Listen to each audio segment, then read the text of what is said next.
So if you've been in no contact with your wife or girlfriend and she finally hits you back after however long and you want to know how to manage the conversation from there, watch this video. So you're probably so excited to finally get a message back.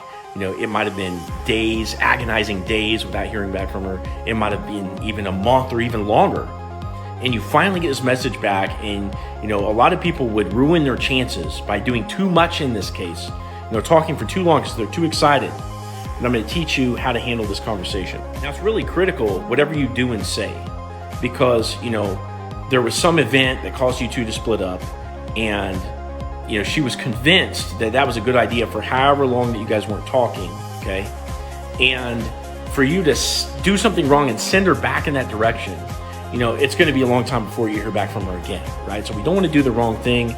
Make sure that you follow the instructions in this video. So the first thing is take a look at the effort that she's putting into your message, okay? How long is her text bubble? Did she use emojis? Is she asking you a question? How much time did it take for her to type in that message into the screen? Now, once you process all that, you've got enough information to formulate a response. And so your guidepost here is going to be using just a little bit less effort than her, right? So if she sends you like 3 sentences, you know, you might send 2, right? If she's using a bunch of well, we don't really want to use a lot of emojis anyways, but you know, if she's punctuating her sentences, great, you can too. If she doesn't, then you don't either. It's casual. And what this is communicating to her is that in the time that you guys were apart, you were focused on you. You created other objectives in life. You were, you know, attacking your hobbies. You may be even dating other women. Of course, you'd probably be scared to portray that.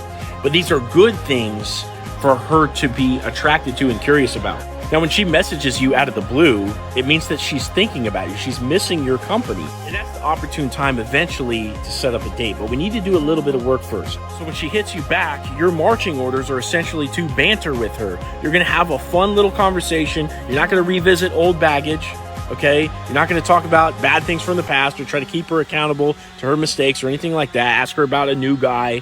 You're simply going to banter with her. And banter is just, you know, dicking around, just talking about her day, teasing her, you know, cracking jokes, just having fun. Now, if you do that for a handful of exchanges and you can tell that she keeps trying, she keeps putting effort into the conversation, maybe it drops off and then you revisit another day because she texts first again, okay, that's going to be substantial evidence for you to say, hey, you know, when are you free to get together? We ought to see each other again. Now, this is a really quirky process, and it matters that you follow the instructions to the T, okay? And it could be hard to execute at times. But if you want help with this kind of thing, you can click on my profile and book a call with me, and I'll be in your back pocket as extra firepower for making this go right.